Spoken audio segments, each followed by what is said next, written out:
ધોરણ 8 ચેપ્ટર 5 અંગ્રેજ શાસન સમયની શિક્ષણ અને સમાજ વ્યવસ્થા. પ્રાચીન ભારતમાં વિશ્વવિખ્યાત કહી શકાય તેવી તક્ષશિલા, નાલંદા, વલ્લભી, વિક્રમશિલા વગેરે જેવી વિદ્યાપીઠો એટલે કે શિક્ષણ સંસ્થાઓ હતી. પરંતુ ત્યારબાદ તેમાંની મોટા ભાગની અસ્ત પામી હતી. મુગલ કાળના ભારતમાં ખાસ કરીને અકબરના શાસનથી ફારસી, ઉર્દૂ અને સ્થાનિક ભાષાઓમાં શિક્ષણનો સારો એવો પ્રચાર પ્રસાર થયો હતો. મુગલ કાળના પતન પછી હિન્દુ ધર્મ સંસ્થાનોમાં આવેલી પાઠશાળાઓ અને મસ્જિદોમાં આવેલી મદ્રેસાઓમાં શિક્ષણ આપવાનું કાર્ય થતું. જો કે તેમનું સ્વરૂપ જૂનું અને સીમિત હતું. તે પ્રાથમિક કક્ષાનું શિક્ષણ આપતી, તેથી શિક્ષણનો વ્યાપ વધ્યો નહીં. ભારતમાં ઈસવીસન 1757 બાદ ક્રમશઃ અંગ્રેજ સત્તાનો પ્રારંભ થયો. ઈસવીસન 1765 પછી બંગાળ, બિહાર અને ઓડિશામાં તેમની દિવાની સત્તા પ્રસ્થાપિત થઈ. અંગ્રેજ શાસન દરમિયાન પણ તેમની નીતિને કારણે ભારતમાં શિક્ષણનો યોગ્ય પ્રસાર થઈ શક્યો નહીં. ભારતમાં શિક્ષણની સ્થિતિ. અંગ્રેજોના આગમન સમયે ભારતમાં શિક્ષણની આગવી પદ્ધતિ પ્રચલિત હતી. શિક્ષણ આપતી સંસ્થાઓ ગામઠી શાળાઓ, પંડ્યાની શાળાઓ કે ધોળિયાની શાળાઓ તરીકે ઓળખાતી.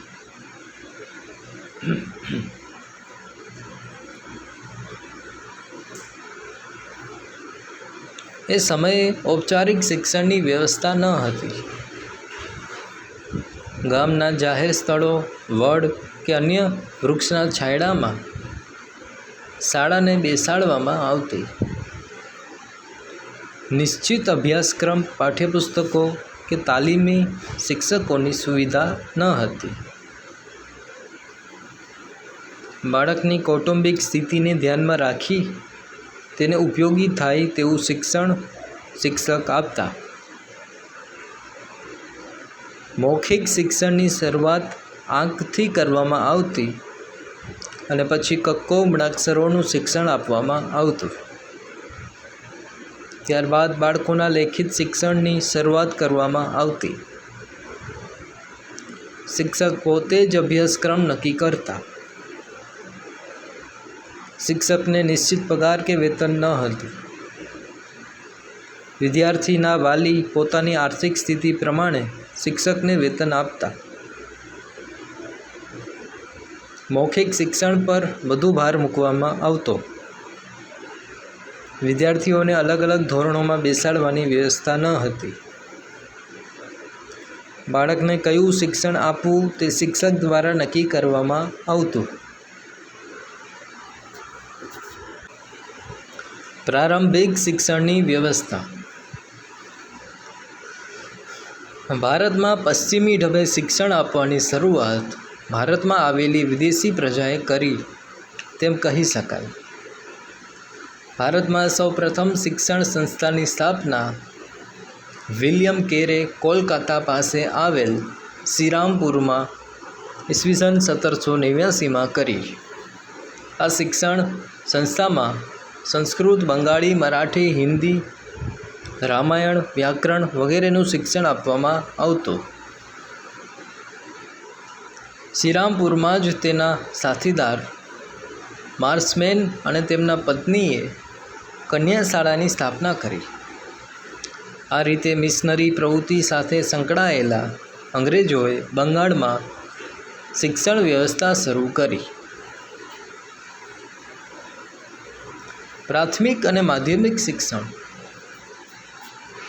ઈસવીસન 1813ના સંધિ ધારાથી ખ્રિસ્તી પાદરીઓને ભારતમાં શિક્ષણ સંસ્થાઓ સ્થાપવાની છૂટ આપવામાં આવી.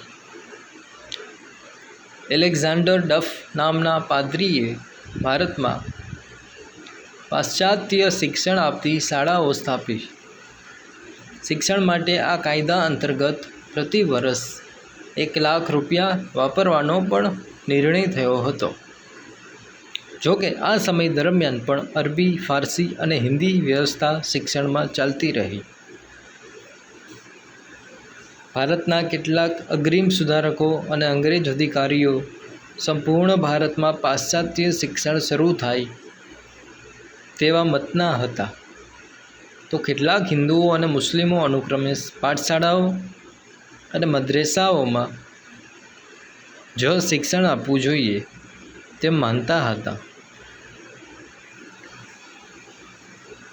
જોકે ઈસ્ટ ઇન્ડિયા કંપની વિલિયમ બેન્ટિકના સમયમાં ઈસવીસન 1833ના સંધિધારા અંતર્ગત પાશ્ચાત્ય શિક્ષણ આપવા તરફ અગ્રેસર થઈ.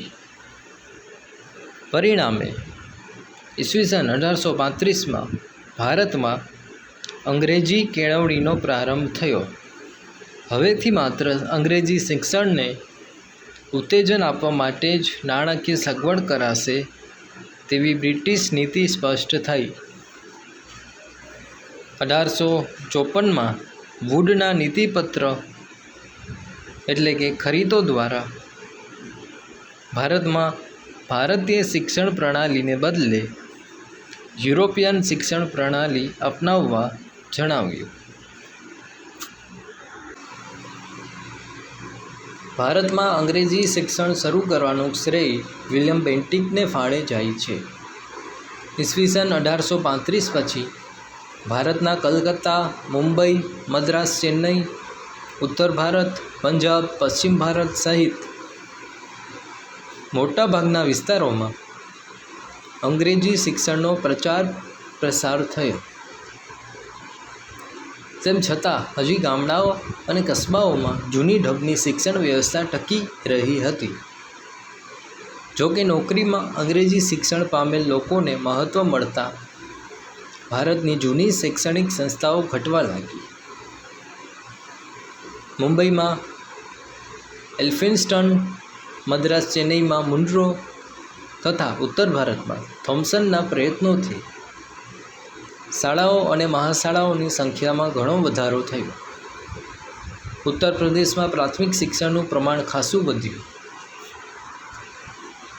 ઈસવીસન 1882ના હન્ટર કમિશને પ્રાથમિક અને માધ્યમિક કક્ષાનું શિક્ષણ સ્થાનિક સ્વરાજ્યની સંસ્થાઓને આપવાનો વિચાર કર્યો,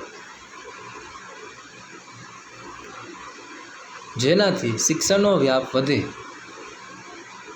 એટલું જ નહીં, આ કમિશને પ્રાંતિક આવકના નાણાંનો અમુક ટકા હિસ્સો શિક્ષણ પાછળ ખર્ચવાની ભલામણ કરી. માધ્યમિક શિક્ષણ ક્ષેત્રે પણ સરકારે બિનસરકારી સંસ્થાઓને અગ્રેસર કરી નિયમો ઉદાર બનાવી પુસ્તકાલયો વસાવવાની અને ફી લેવાની છૂટ આપી. માધ્યમિક શિક્ષણનો પણ વિકાસ કર્યો.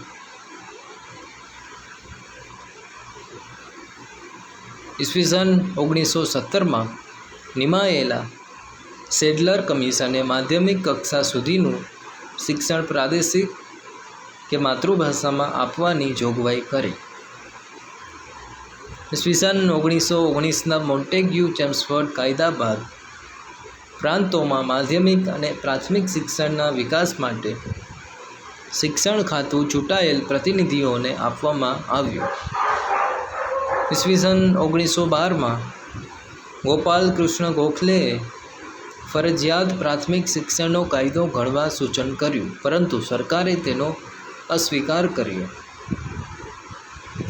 ઈસવીસન 1936 સુધીમાં પ્રાથમિક અને માધ્યમિક શાળાઓની સંખ્યામાં વધારો થયો હતો.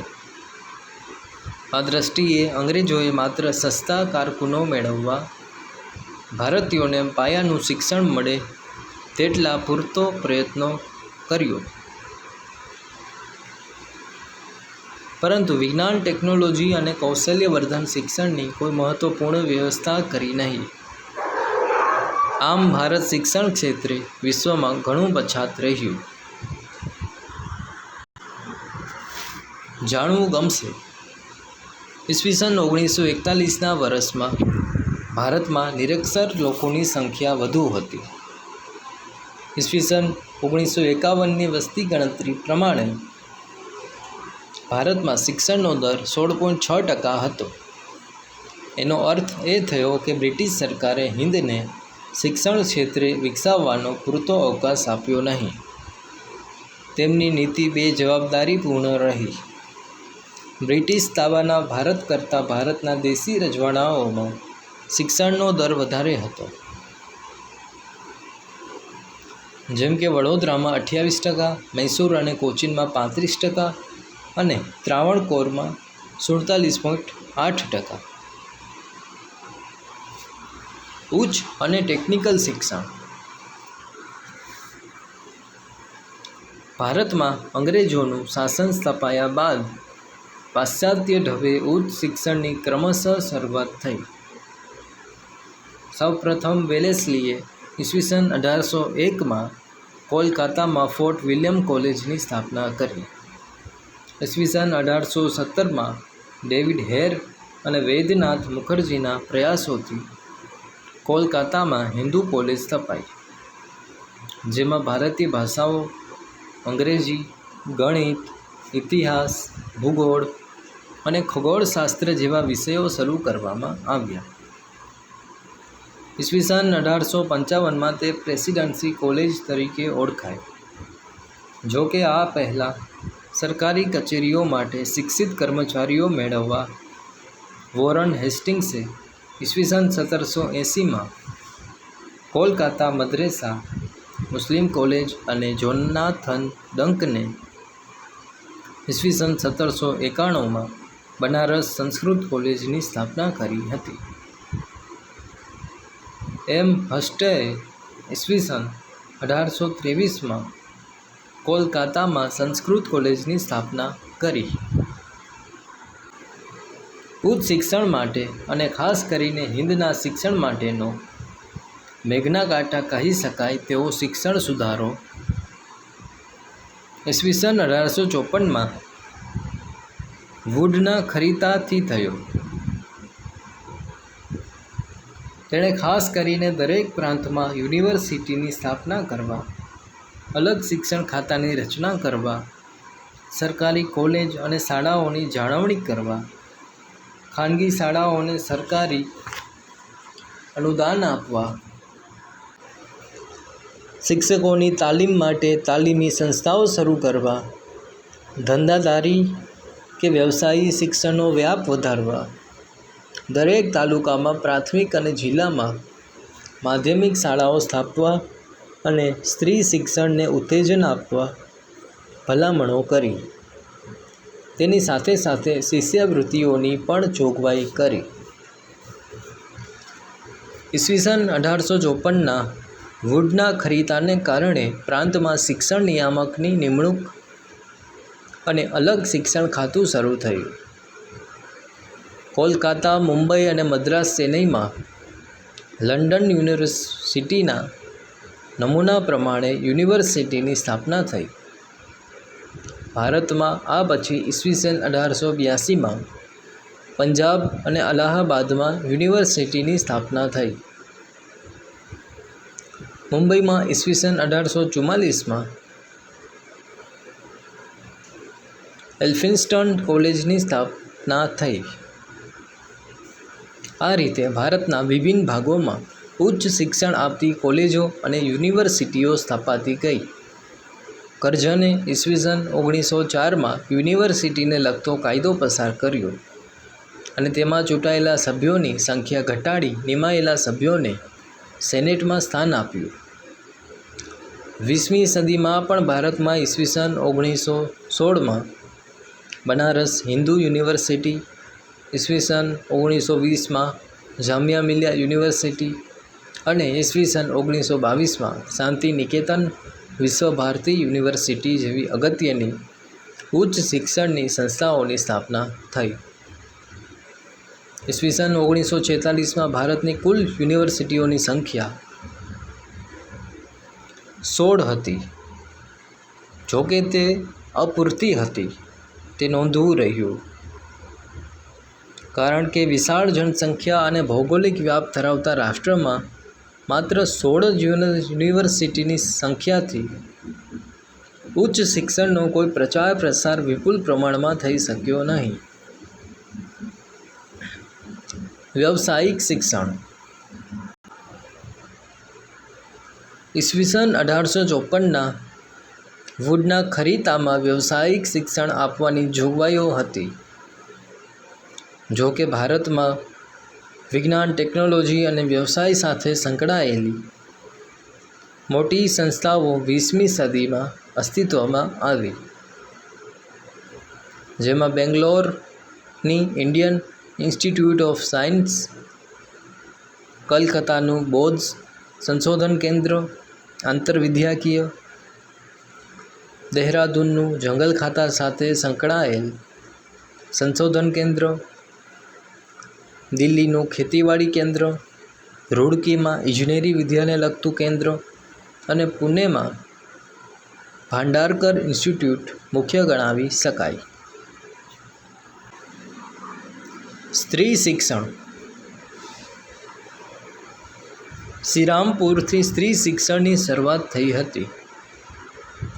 ઈસવીસન 1813થી 1851 સુધીના સમયમાં બંગાળ, મુંબઈ અને ચેન્નઈ પ્રાંતોમાં ખ્રિસ્તી પાદરીઓએ અને અન્ય કેટલાક અમીર કુટુંબોએ કન્યા શિક્ષણ આપતી સંસ્થાઓની સ્થાપના કરી હતી. રાજા રામ મોહન રાય અને દયાનંદ સરસ્વતીએ 19મી સદીમાં સ્ત્રી શિક્ષણ માટે ખાસ હિમાયત કરી હતી, પરંતુ આ સમયગાળામાં સરકારે સ્ત્રી શિક્ષણની મોટે ભાગે ઉપેક્ષા કરી હતી. ઈસવીસન 1849-50ના અરસામાં બંગાળના અંગ્રેજ શિક્ષણ શાસ્ત્રી બેથુન અને પ્રખર બ્રહ્મો સમાજી ઈશ્વરચંદ્ર વિદ્યાસાગરે ઈસવીસન 1849માં હિન્દુ બાલિકા સરકારી વિદ્યાલયની સ્થાપના કરી. તેમણે ભારતમાં સ્ત્રી શિક્ષણનો પાયો મજબૂત બનાવ્યો. ઈસવીસન 1873 સુધીમાં બ્રિટિશ ભારતમાં 1640 કન્યા શાળાઓ હતી. આ સમયે માત્ર 4.89% કન્યાઓ શાળામાં જતી. એટલે સમગ્ર 19મી સદીમાં સ્ત્રી શિક્ષણની પરિસ્થિતિ મોટે ભાગે નિમ્ન કક્ષાની રહી એમ કહી શકાય. અગ્રગણ્ય શિક્ષણ સુધારકો. 19મી સદીના ભારતમાં આધુનિક કેળવણી પામેલો મધ્યમ વર્ગ ઊભો થયો. તેમાંના કેટલાક ખૂબ અગ્રગણ્ય શિક્ષણ સુધારકો રહ્યા હતા. તેમણે જોયું કે ભારતમાં શિક્ષણનો અભાવ એ ભારતની ગુલામીનું મુખ્ય કારણ છે અને જ્યાં સુધી રાષ્ટ્ર શિક્ષિત નહીં થાય ત્યાં સુધી તેનો સર્વાંગી વિકાસ થઈ શકશે નહીં. એટલે આવા અગ્રગણ્ય શિક્ષણ સુધારકોએ વ્યક્તિગત રીતે, સંસ્થાગત રીતે કે અંગ્રેજોની સાથે મળીને મોટા પ્રમાણમાં શૈક્ષણિક પ્રવૃત્તિઓ શરૂ કરી, જેમાં અગ્રગણ્ય હતા રાજા રામ મોહન રાય. તેમણે ઈસવીસન 1828માં બ્રહ્મો સમાજની સ્થાપના કરી. તેમણે વિલિયમ બેન્ટિકને ભારતમાં અંગ્રેજી કેળવણીનો પ્રારંભ કરવા નૈતિક બળ પૂરું પાડ્યું હતું. તેમના પ્રયત્નોથી ભારતમાં અંગ્રેજી કેળવણીનો પ્રારંભ થયો. તો બ્રહ્મો સમાજના એવા જ અગ્રીમ નેતા ઈશ્વરચંદ્ર વિદ્યાસાગર બંગાળમાં ઈસવીસન 1849-50માં શાળાઓ શરૂ કરવા પ્રયત્નશીલ હતા. જેમના પ્રયત્નોથી બંગાળમાં ફક્ત છોકરાઓ માટે જ નહીં, કન્યાઓ માટેની શાળાઓ પણ સ્થપાઈ.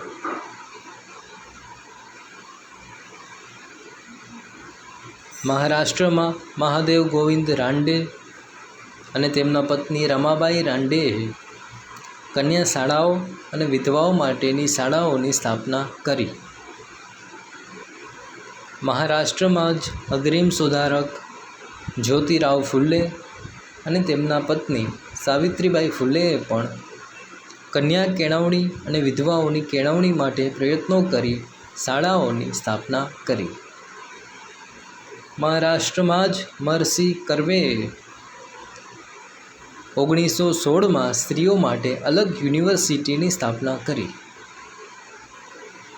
આજે આ યુનિવર્સિટી SNDT યુનિવર્સિટી તરીકે કાર્યરત છે.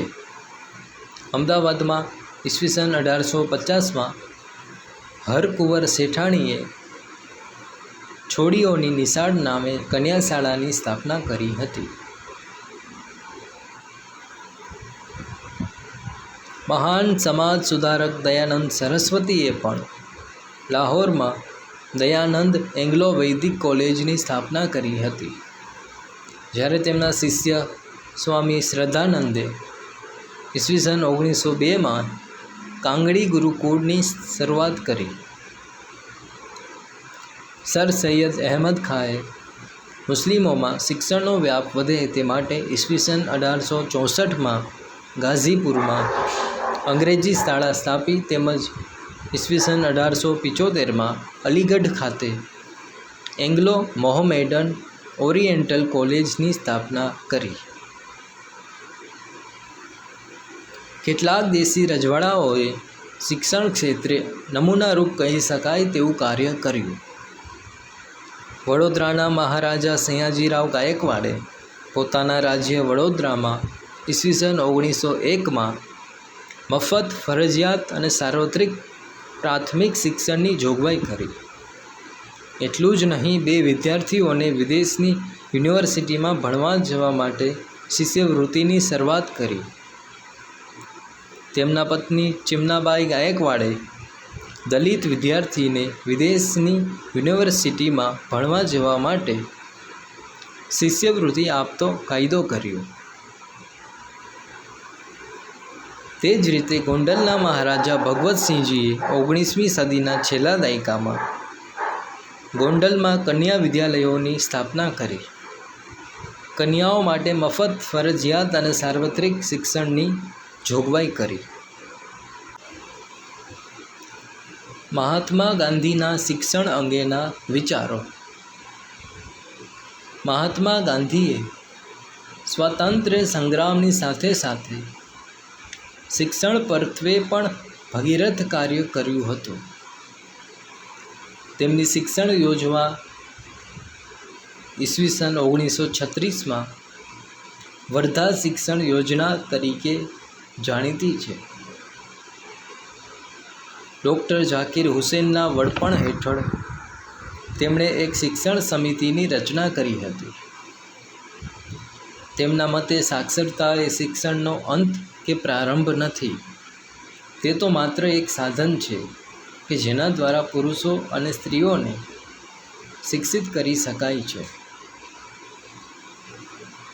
સાક્ષરતા કે અક્ષર જ્ઞાન એ સ્વયં શિક્ષણ નથી. ગાંધીજીએ પાશ્ચાત્ય શિક્ષણની સામે નઈ તાલીમ, બુનિયાદી શિક્ષણ, વર્ધા શિક્ષણ યોજના, પાયાની કેળવણી, બેઝિક એજ્યુકેશન, ઉદ્યોગ શિક્ષણ જેવા શૈક્ષણિક વિચારોને અમલમાં મૂકી ભારતીય શિક્ષણ પ્રણાલીને ટકાવી રાખવાના પ્રયત્નો કર્યા. ગાંધીજીનું માનવું હતું કે પ્રચલિત શિક્ષણ વિદ્યાર્થીનું યોગ્ય જીવન ઘડતર કરવામાં અને તેને રોજગારી અપાવવામાં નિષ્ફળ નીવડ્યું હતું. તેઓ પાયાના શિક્ષણને સવાશ્રયી અને વ્યવસાયલક્ષી ઓપ આપવાના મતના હતા. તેમના મતે પ્રાથમિક શિક્ષણનો અભ્યાસક્રમ 7 વર્ષનો રાખવો જોઈએ, જેમાં વિદ્યાર્થીને વિભિન્ન વિષયોનું સામાન્ય જ્ઞાન અને ક્રમશઃ એક હુનર શીખવવો જોઈએ. પ્રાથમિક શિક્ષણ માતૃભાષામાં આપવાના તેઓ હિમાયતી હતા. તેઓ વિદ્યાર્થીને હસ્તકૌશલ્ય, સુથારી કામ, લુહારી કામ, વણાટ કામ અને કાંતણ ઉદ્યોગનું શિક્ષણ આપવાના હિમાયતી હતા.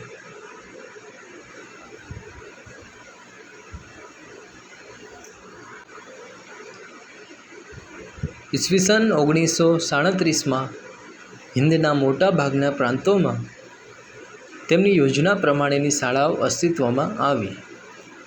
સ્વાતંત્ર્ય સંગ્રામની સાથે સાથે મહાત્મા ગાંધીએ 1920માં ગુજરાત વિદ્યાપીઠ અમદાવાદની સ્થાપના કરી અને જામિયા મિલિયા ઇસ્લામિયા યુનિવર્સિટી દિલ્હી તથા અલીગઢ યુનિવર્સિટીની સ્થાપના તેમની પ્રેરણાથી થઈ.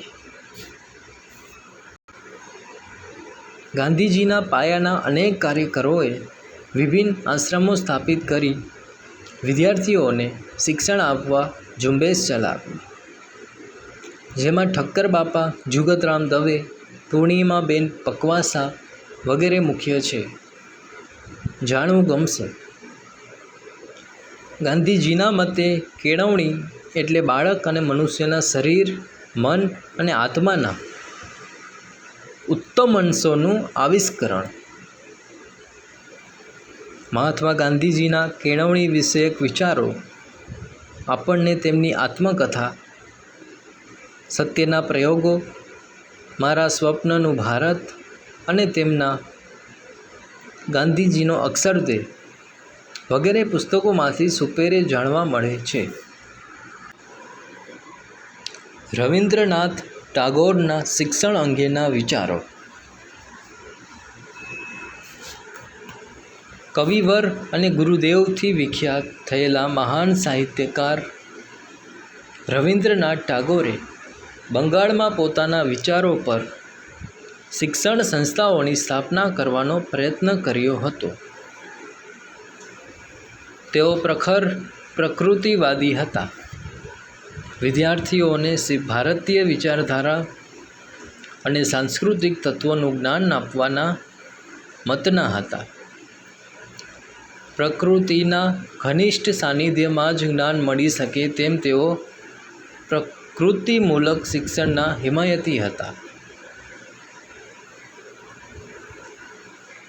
તેમના મતે શિક્ષણ એ બાળકના સર્જનાત્મક વિકાસ કરી શકે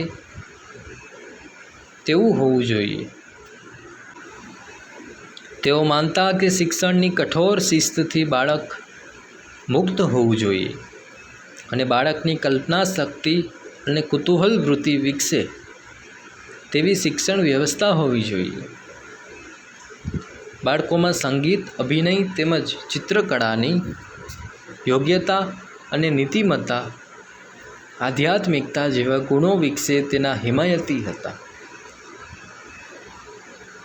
શિક્ષકમાં બાળકોનો મનોવૈજ્ઞાનિક વિકાસ કરવાની ક્ષમતા હોવી જોઈએ તેવું પણ તે માનતા. તેમણે ઈસવીસન 1901માં શાંતિનિકેતન સંસ્થાની સ્થાપના કરી પોતાના વિચારો પ્રમાણે શિક્ષણ વ્યવસ્થા શરૂ કરી. અનેક વિદ્વાનો આ સંસ્થાએ રાષ્ટ્રને આપ્યા છે. આ સંસ્થા આગળ જતાં શાંતિનિકેતન વિશ્વભારતી યુનિવર્સિટી તરીકે વિખ્યાત થઈ. જાણવું ગમશે. કવિવર રવિન્દ્રનાથ ટાગોરને તેમના કવિતા સંગ્રહ ગીતાંજલિ માટે ઈસવીસન 1913માં સાહિત્ય નોબેલ પુરસ્કાર મળ્યો હતો. અંગ્રેજ શાસન દરમિયાન સામાજિક સુધારા. ભારતમાં અંગ્રેજી શાસન સ્થપાયું તે સમયે કેટલાક સામાજિક અનિષ્ટો કે દૂષણો પ્રવર્તતા હતા. તે માનવતાના વિરોધી અને વ્યક્તિના વિકાસને રૂંધતા હતા. આ સામાજિક દૂષણોમાં મુખ્યત્વે બાળ લગ્ન, અસ્પૃશ્યતા, બાળકીને દૂધ પીતી કરવી, ગુલામી પ્રથા, સતી પ્રથા, જ્ઞાતિભેદ, વિધવા પુનર્વિવાહની મનાઈ, નિરક્ષરતા અને અંધશ્રદ્ધાને ગણાવી શકાય.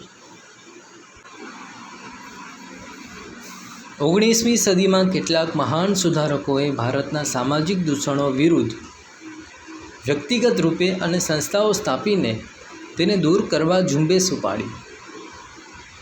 19મી સદીના ભારતને સામાજિક ધાર્મિક સુધારાને ક્ષેત્રે નવજાગૃતિની સદી તરીકે પણ ઓળખવામાં આવે છે. આ સુધારકોએ સમાજમાં રહેલી અંધશ્રદ્ધા અને વિચિત્ર કહી શકાય તેવા દૂષણો દૂર કરી ભારતીય સમાજને પરિવર્તિત કરવાનું મહાન કાર્ય કર્યું. સુધારક સંસ્થાઓ અને સામાજિક સુધારા.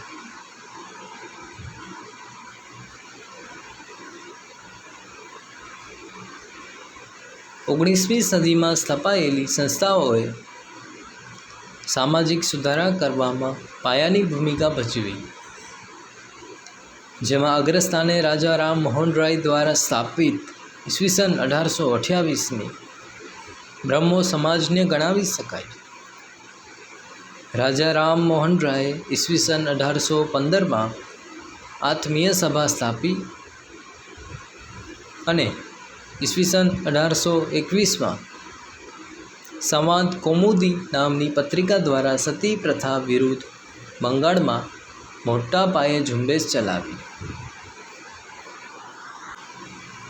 તેમની સંસ્થા બ્રહ્મો સમાજના પ્રયત્નોથી ઈસવીસન 1829માં વિલિયમ બેન્ટિકે સતી પ્રથા વિરુદ્ધ કાયદો કરી તેના પર પ્રતિબંધ ફરમાવ્યો અને સદીઓ જૂના આ મોટા અનિષ્ટને દૂર કર્યું.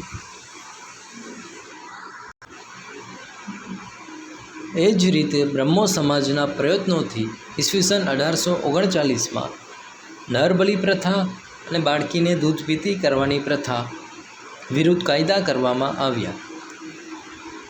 રાજા રામ મોહન રાય બાદ વિખ્યાત બ્રહ્મો સમાજી ઈશ્વરચંદ્ર વિદ્યાસાગરે પોતાના સામયિક સોમપ્રકાશ દ્વારા વિધવા પુનર્વિવાહની હિમાયત કરી.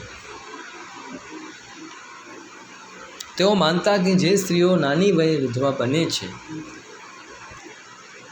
તે વિધવા તરીકે આખી જિંદગી અત્યંત કઠિન પરિસ્થિતિમાં જીવે તે સભ્ય સમાજની નિશાની નથી. તે સમયના ભારતમાં વિધવાનું જીવન અત્યંત દુષ્કર હતું. તેમના પ્રયત્નોથી ઈસવીસન 1856માં ડેલહાઉસીએ વિધવા પુનર્વિવાહ કાયદો પસાર કરી વિધવાના લગ્નને કાયદેસર બનાવી એક મોટા સામાજિક દૂષણને દૂર કર્યું. ભારતમાં અસ્પૃશ્યતાના કલંકને દૂર કરવા મહાત્મા ગાંધીએ ખૂબ પાયાનો વિચાર રજૂ કર્યો હતો. તેમણે પોતાના રચનાત્મક કાર્યોમાં અનુસૂચિત જાતિના ઉદ્ધારની પ્રવૃત્તિઓને ખાસ સ્થાન આપ્યું હતું. ગાંધીજીએ અનુસૂચિત જાતિના દુદાભાઈને પરિવાર સહિત પોતાના આશ્રમમાં વસાવ્યા હતા. મહારાજા સયાજીરાવ ગાયકવાડ પણ અનુસૂચિત જાતિના લોક ઉદ્ધારની પ્રવૃત્તિઓ સાથે સંકળાયેલા હતા. ડૉક્ટર ભીમરાવ આંબેડકરે અનુસૂચિત જાતિના લોકોને સામાજિક, શૈક્ષણિક અને રાજકીય અધિકારો મળે તે માટે આજીવન સંઘર્ષ કર્યો. અનુસૂચિત જાતિના લોકોને મંદિર પ્રવેશ અને અન્ય સાર્વજનિક સ્થળોએ પ્રવેશવાના સત્યાગ્રહો પણ તેમના દ્વારા કરવામાં આવ્યા. મામા સાહેબ ફડકેએ ગોધરામાં અનુસૂચિત જાતિના બાળકો માટે શાળા સ્થાપી હતી. એ જ રીતે પરીક્ષિતલાલ મજૂમદારે અનુસૂચિત જાતિના લોકો માટે શાળા છાત્રાલયો સ્થાપી તેમના શૈક્ષણિક વિકાસ માટેના દ્વાર ખોલ્યા. ઠક્કર બાપાએ આદિવાસી કે જનજાતિના પ્રદેશોમાં જય આશ્રમો સ્થાપ્યા. તેઓ માટે શિક્ષણની વ્યવસ્થા કરી અને એ રીતે તેમને ઉન્નત બનાવી મૂળ પ્રવાહમાં લાવવા ભગીરથ પ્રયત્નો કર્યા. આમ સુધારણાની પ્રક્રિયા ધીમી પણ યોગ્ય દિશામાં પ્રગતિ કરી રહી હતી, જેનું સુંદર ચિત્ર આપણને હાલ જોવા મળે છે. બાળ લગ્ન. અંગ્રેજોના ભારતમાં આગમન સમયે બાળ લગ્નોની કુપ્રથા લગભગ દરેક સમાજમાં પ્રચલિત હતી. બાળ લગ્નોના પરિણામે ગજોડાના સંજોગોમાં મોટાભાગે મહિલાઓ શોષણનો ભોગ બનતી. મહિલાઓ તેમજ કેટલેક અંશે પુરુષો પણ બાળ લગ્નના પરિણામે વિકાસથી વંચિત રહી જતા હતા. કેશવચંદ્ર સેન નામના અન્ય એક બ્રહ્મો સમાજી નેતાએ ઈસવીસન 1870માં બાળ લગ્ન વિરુદ્ધ વ્યાપક ઝુંબેશ ચલાવી. તેમના મતે બાળ લગ્ન એ સમાજનું સૌથી મોટું દૂષણ છે. તે બાળકના શારીરિક અને માનસિક વિકાસને તો રૂંધે જ છે, પરંતુ તેની શૈક્ષણિક પ્રવૃત્તિમાં પણ મોટો અવરોધ ઊભો કરનારું પરિબળ બને છે. તેમના પ્રયત્નોથી ઈસવીસન 1872માં લગ્ન વય સંમતિ ધારો પસાર થયો. આ ધારાથી 12 વર્ષથી નીચેની વયના છોકરા કે છોકરીના લગ્ન ગેરકાયદેસર ગણવામાં આવ્યા. જાણવું ગમશે. મહિલાઓની દુર્દશા માટે બાળ લગ્નની સ્થાપિત પ્રથા હતી. કેશવચંદ્ર સેનના પ્રયત્નોથી નવેમ્બર 1870માં ઇન્ડિયન રિફોર્મ એસોસિએશનની સ્થાપના થઈ. 1872માં બ્રહ્મ વિવાહ નિયમ બન્યા. 1846માં વિવાહની ઉંમર ઓછામાં ઓછી 10 વર્ષ નિયત થઈ હતી, જે સંમતિ વય અધિનિયમ 19 માર્ચ 1891 અન્વયે કન્યાના લગ્નની ઉંમર 10થી વધારીને 12 વર્ષની કરવામાં આવી. 1930માં શારદા અધિનિયમ દ્વારા કન્યાની ઉંમર 14 વર્ષની કરવામાં આવી. આઝાદી પછી 1949 અને 1978માં આ ઉંમર ક્રમશઃ 15 વર્ષ અને 18 વર્ષની કરવામાં આવી. આ કાયદાઓનો ધીમે ધીમે સ્વીકાર થયો. પશ્ચિમી સંસ્કૃતિનો પ્રભાવ, સંયુક્ત પરિવારનું વિઘટન અને શિક્ષણના પ્રસારથી બાળ લગ્નની કુપ્રથા કાનૂની રીતે બંધ થઈ છે. કન્યા કેળવણી. મહિલાઓને શિક્ષણથી દૂર રાખવાના માઠા પરિણામો ભારતમાં જોવા મળ્યા હતા. સમાજનું લગભગ અડધું અંગ શિક્ષણથી વંચિત રહે એ સમાજ માટે પણ ઘાતક પુરવાર થાય. ઉપરાંત બાળકોના ઘડતરમાં સ્ત્રીઓનું યોગદાન મહત્ત્વપૂર્ણ છે. જો તેઓને શિક્ષણ ન મળે તો ભવિષ્યનો સમાજ પાંગળો બને.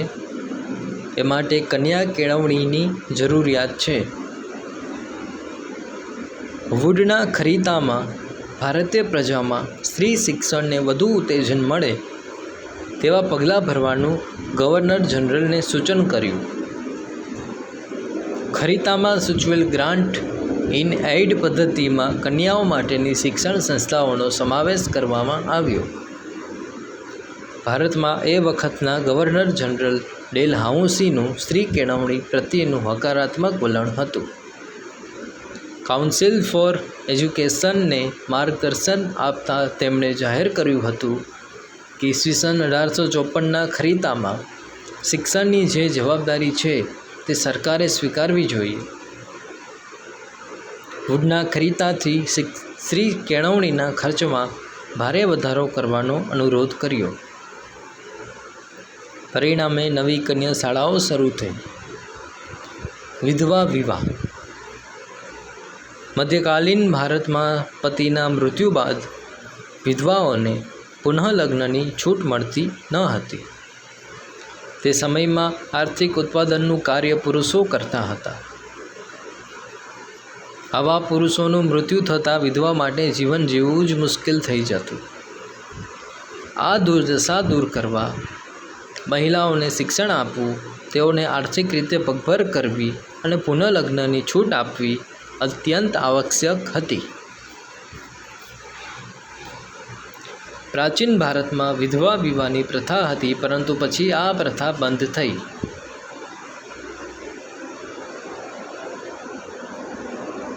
વિધવાઓના પુનઃલગ્ન માટે સમાજ સુધારકોએ ભગીરથ પ્રયત્નો કર્યા, જેમાં રાજા રામ મોહન રાય અને ઈશ્વરચંદ્ર વિદ્યાસાગર મુખ્ય હતા. સમાજ સુધારકોએ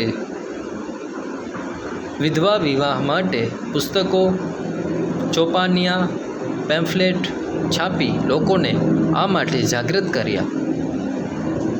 મહારાષ્ટ્રમાં ગોવિંદ મહાદેવ રાંડે, રમાબાઈ રાંડે, જ્યોતિરાવ ફુલ્લે, સાવિત્રીબાઈ ફુલ્લે, મહર્ષિ કર્વે, ગોપાલ કૃષ્ણ ગોખલે વગેરેએ પણ વિધવા પુનર્વિવાહ માટે અને બાળ લગ્ન વિરુદ્ધ બહુ જ મોટી ઝુંબેશ ચલાવી.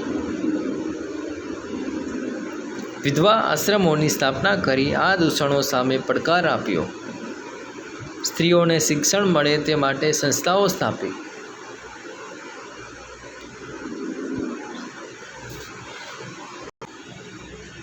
ગુજરાતમાં ઈસવીસન 1844માં દુર્ગારામ મહેતાજીએ સુરતમાં માનવ ધર્મ સભાની સ્થાપના કરી લોકોને વહેમ, અંધશ્રદ્ધા અને દોરા ધાગાની પ્રવૃત્તિઓમાંથી છોડાવવા મહત્વપૂર્ણ કાર્ય કર્યું.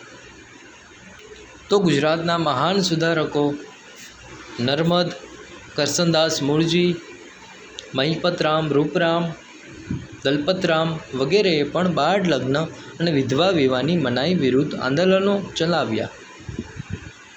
નર્મદે એક વિધવા સાથે લગ્ન કરી દાખલો બેસાડ્યો હતો. ગવર્નર જનરલ કાઉન્સિલના સભ્ય જે.બી. ગ્રાન્ટે રજૂ કરેલ બિલને, જેને વિધવા પુનર્લગ્ન અધિનિયમ 1856 તરીકે ઓળખાય છે, આ કાનૂન અંતર્ગત કોલકાતામાં શ્રી ચંદ્ર વિદ્યારત્ન અને કાલીમતી દેવીના વિવાહ થયા. શ્રી ચંદ્ર વિદ્યારત્ન સંસ્કૃત કોલેજમાં અધ્યાપક હતા. એવી જ રીતે ઈશ્વરચંદ્ર વિદ્યાસાગરે વિધવા પુનર્વિવાહ ક્ષેત્રે મહત્વપૂર્ણ કાર્ય કર્યું. એવી જ રીતે આંધ્રમાં કુંદકુરી વીરેસલિંગમ, પશ્ચિમ ભારતમાં મહાદેવ ગોવિંદ રાંડે, ડી.કે. કર્વે, આર.જી. ભાંડારકર, બી.એમ. માલાબારીએ પ્રશંસનીય કાર્ય કર્યું. રામકૃષ્ણ મિશન અને સ્વામી વિવેકાનંદ. રામકૃષ્ણ પરમહંસ કોલકાતા પાસેના દક્ષિણેશ્વરના ઉચ્ચ કોટીના મહાન સંત હતા. રામકૃષ્ણ પરમહંસના સરળ તથા પ્રબળ વ્યક્તિત્વને કારણે બંગાળના નવયુવાનોમાં સૌથી તેજસ્વી યુવાન, કોલકાતાના યુનિવર્સિટીના યુવાન ગ્રેજ્યુએટ નરેન્દ્રનાથ દત્ત, જે પાછળથી સ્વામી વિવેકાનંદના નામે પ્રસિદ્ધ થયા. તેમનો જન્મ 12મી જાન્યુઆરી 1863માં થયેલ. પિતાનું નામ વિશ્વનાથ દત્ત અને માતાનું નામ ભુવનેશ્વરી દેવી હતું.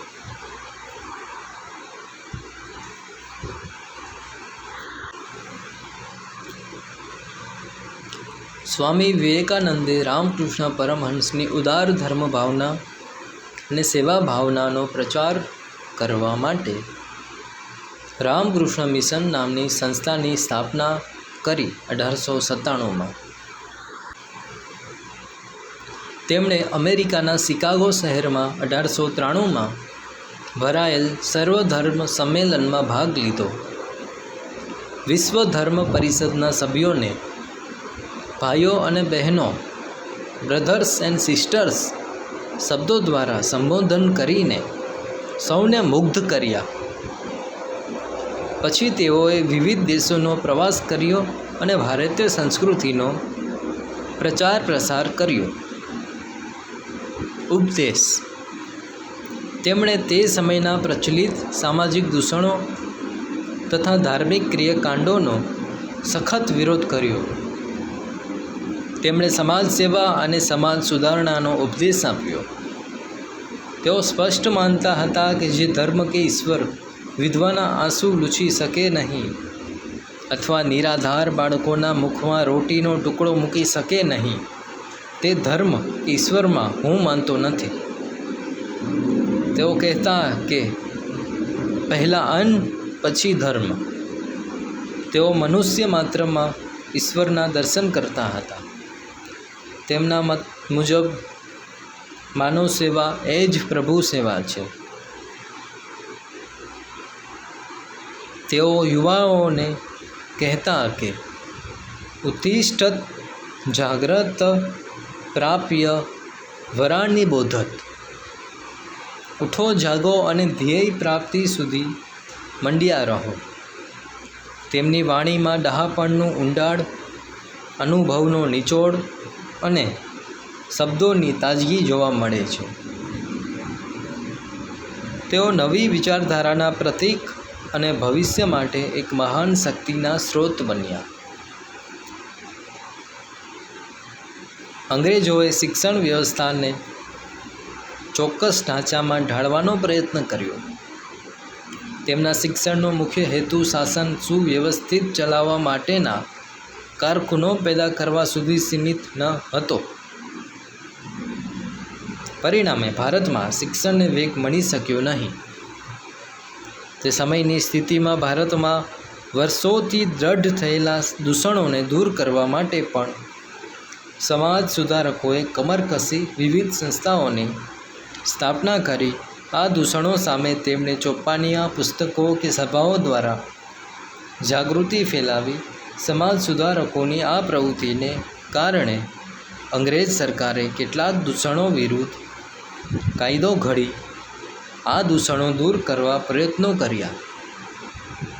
સમય જતાં સમાજે તે સ્વીકારી પ્રગતિ તરફ કદમ માંડ્યા.